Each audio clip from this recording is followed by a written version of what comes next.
Rail बेच दिया ना, प्लेन बेच दिया ना, प्लेटफॉर्म बेच दिया ना, सेल बेच दिया ना, और रहा आर्मी वो हमारा देश का जवान है उसको भी बेच दिया। उस समय तत्कालीन डीएम थे प्रणब कुमार ने भाषण में बोला था कि पूरे बिहार में अगर सबसे ज्यादा सड़कें बनी है तो मीनापुर विधानसभा में। जानते हैं क्या रहा है, क्या भी दौरा कर रहे हैं आप, क्या कुछ हमारा फोटो भुला गया है क्या 2024 के लोकसभा चुनाव सामने हैं और लगातार आप फील्ड में दौरा कर रहे हैं, क्या कुछ माहौल है? अरे माहौल अच्छा है, इस बार परिवर्तन का माहौल है। महंगाई, बेरोजगारी, तानाशाही, इस सब से लोग उब चुका है। अब बताइए ना कि जब आप आए थे सत्ता में 14 में, तो उससे पहले कहे थे कि 2 करोड़ नौकरी देंगे, 15 लाख रुपया देंगे। बाद में अमित शाह जी बोले कि चुनावी जुमला था। तो बिहार देश का लोग इतना बेवकूफ नहीं ना है। एक बार वो कहावत है, वो देहात में कहता है लोग कि बिन बिनला खुपा फूलेलक फिर गभुआइया बिनेला। तो एक बार तो बिन के चल गला, फिर दोबारा बिनला, अब तेवरो बिनवाओगी, अब न बिनवाएगा। कल बीना देवी जी का प्रोग्राम था, जो वर्तमान में सांसद है बीना देवी जी, उनका प्रोग्राम था चांद पन्ना। वहाँ के खिलाड़ियों ने विरोध किया था चांद पन्ना पुल को लेकर। उन्होंने कहा कि यह जो है सांसद का कोच से स्वीकृति करना होता है, काम जो है ना बिहार सरकार का है, और जब तक विधायक जी रहेंगे तब तक यह पुल नहीं बनेगा। क्या बोला प्रत्याशी कौन जी का प्रत्याशी? विधानसभा। अच्छा, उनके बाबूजी 3 बार थे यहाँ। हरसेर पुल पर मुख्यमंत्री कहे थे कि हरसेर घाट पर पुल बनेगा।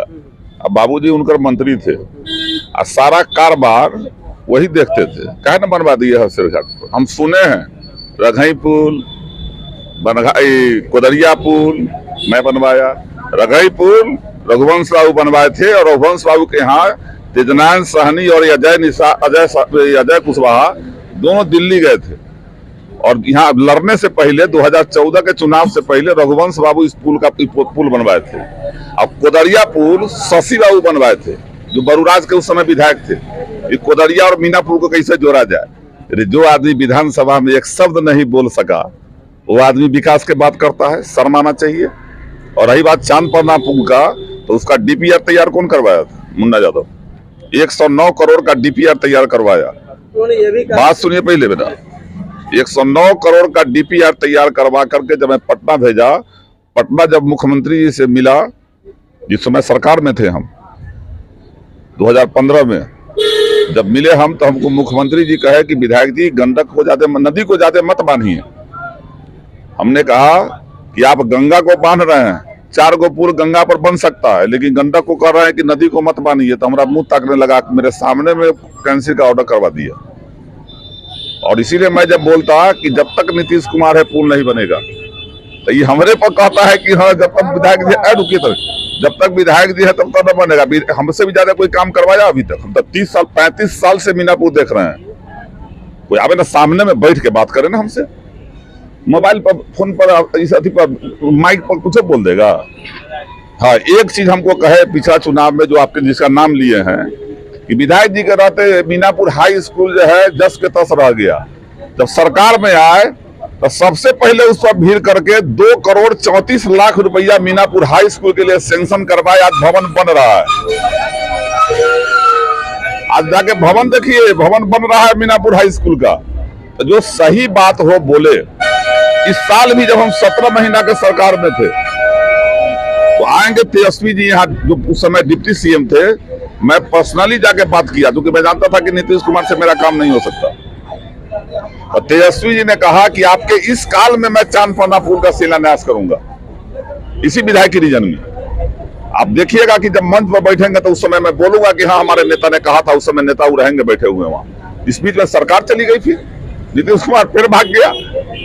जब बनेगा तो मुन्ना यादव से और तेजस्वी यादव के रहते बनेगा, और आज न कल उसको मैं बनवा के रहूंगा। छोड़ा ना उसके कहने से। अभी मीनापुर में जो माहौल था उस सब के रीजन में क्या माहौल था? आतंक का साया था पूरे मीनापुर पर। हत्या, बलात्कार, यही सब न हो रहा था। 12 कुशवाहा का हत्या केवल गंज के इर्द गिर्द में कुशवाहा का हुआ था, और एक प्रेमचंद कुशवाहा का भी हत्या हुआ था। मुन्ना यादव ये खेल नहीं खेलता। मुन्ना यादव काम पर भरोसा करता है। कौन क्या बोलता है नहीं बोलता है। 15 साल अपने बाबूजी का राज वही चलाए थे, और क्या आतंक का माहौल था उस सब देखे हुए। उसका हम जवाब नहीं देते। काम करते रहिए, बाद बाकी कुछ नहीं। काम है लोग कहता है हमको कि अच्छा, हम बोलते हैं यही टेंगरारी में जन संवाद हुआ था। उस समय तत्कालीन डीएम थे प्रणब कुमार। प्रणब कुमार ने भाषण में बोला था कि पूरे बिहार में अगर सबसे ज्यादा सड़कें बनी है तो मीनापुर विधानसभा में बना है। दूर दूर तक जाते हैं तो सड़कें चकाचक मिलती है। 2015 से पहले फोटो वोटो निकाल लीजिएगा, तब देख लीजिएगा क्या स्थिति था यहाँ। क्या आपकी सरकार बनती तो चांद पर ना मैं कहा ना कि मेरी सरकार जब बन जाएगी 2 महीना के अंदर में अगर पुल का शिलान्यास नहीं करवाए तो मुन्ना यादव आगे चुनाव नहीं लड़ेगा। आई फालतू बकवास की सबका कितना दिन सुनेगा, ये अलबल करेगा। नसीब किस्मत सबका वैसा नहीं होता। मैं विपक्ष में भी रह के जितना किया कोई सत्ता में भोगने के बाद भी नहीं कर पाया है। 9वां साल है मेरा, ठीक है। हम बहुत देखे हैं कि कोई जीतता था तो किसी का विधायक कोई है तो भाई चलाता था, कोई जीतता था बाप है तो बेटा चलाता था। मुन्ना यादव 10-9 साल में मीनापुर को खुद देखता है, न मेरा बेटा न भाई, जबकि सबके बाल बच्चा से ज्यादा एजुकेटेड है मेरा बाल बच्चा। मेरा परिवार ज्यादा जो है मजबूत है। मेरा भाई सब भी एजुकेटेड है, इंजीनियर है, कोई टीचर है। मेरा बेटा जो है डीपीएस बोकारो का प्रोडक्ट है, ड्यू से ऑनर्स किए हुए है। बेटी डॉक्टर है। एक बेटा जो है स्टेट खेल रहा है अभी। तो आज तक 9 साल में मेरे परिवार का एक भी आदमी कोई ब्लॉक में लात नहीं दिया। क्योंकि मैं चुनाव जब जीता था पहली बार ही 15 में, मैंने स्पष्ट कर दिया था कि इस परिवार का कोई भी आदमी बेवजह बिना काम के अगर ब्लॉक में चला जाएगा तो मैं रिजाइन मार दूंगा। और इसका नतीजा हुआ कि मेरा भाई भी हमको कहता है कि ब्लॉक के चपरासियों हमको नहीं चिंता है। और उसी में हम देखते थे ये भाई वाला बेटा वाला कि एगो रात थाना पर कुटुंब के बैठे है तो एगो ब्लॉक में बैठे है, ठीक है। एगोरा जो है साफ तेला वेला कर रहा है। अब वो सब बंद है, बाजार दुकान बंद हो गया। आरोप लगाना तो विपक्ष का काम रहता है। जब से विधायक जी मुन्ना यादव बने हैं तब से ब्लॉक में बड़ा से बढ़ गया है।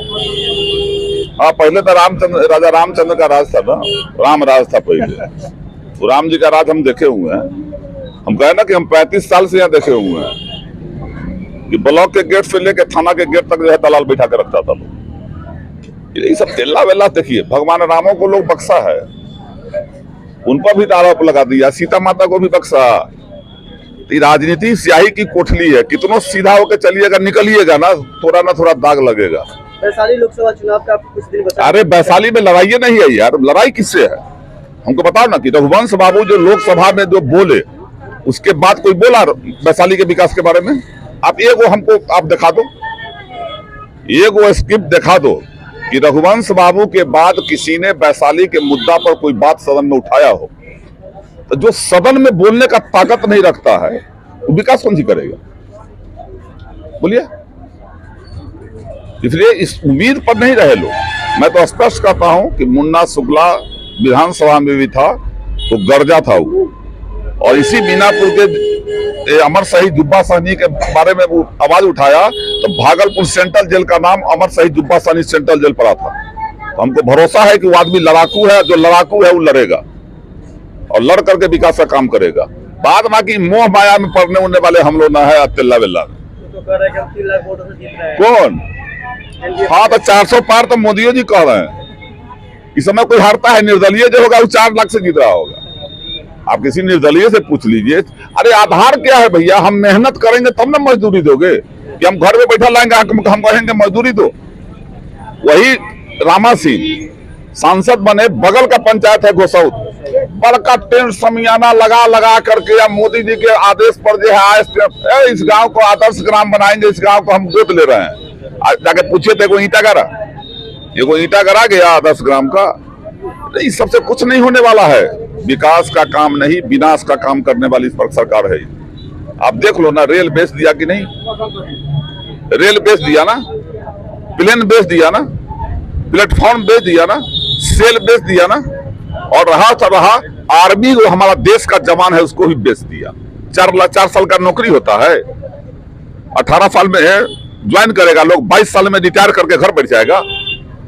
मजाके ना बना के रखे हुए ताकि उसके बाद अबानी या अंडानी के जा करके दरबारी करे, उसके गेट पर जाए नौकरी करे। पूरे देश के नौजवान को इच्छा है ये लोग, इसलिए इस बार बदलाव फदेगा। वो तो कह रहे हैं कि मोदी के नाम से जो है ना, मोदी जब से प्रधानमंत्री बने हैं तो विदेशों में जो है भारत का डंका बज रहा है। कहाँ? एगो नेपाल तो बातें नहीं मानता है। नेपाल एगो इसके कब्जा में है, नेपाल इसके बात में है। नेपालों वहां के दिखा देता है। अब विदेशों में कहाँ टंका बसता है। मोदी जी जहां जाते हैं ना, अपने खर्चा से वहां के लोग को बुला करके उसका वहां भीड़ जुटवाते हैं। ये मालूम है कि नहीं मालूम है? अपने पैसा से, खर्चा से, हिंदुस्तान का पैसा खर्चा करके या लोग का जुटा करके वहां भाषण करके रील जारी करते हैं। क्या ये सब मजाक, पूरे देश को मजाक। अरे देश को देखो, बच्चन बिकने से बचाओ। बाबा साहब भीमराव अंबेडकर ने जो अधिकार आम नागरिक को दिया है, उस अधिकार के लिए, देश हित के लिए एक साथ जो है परिवर्तन करो।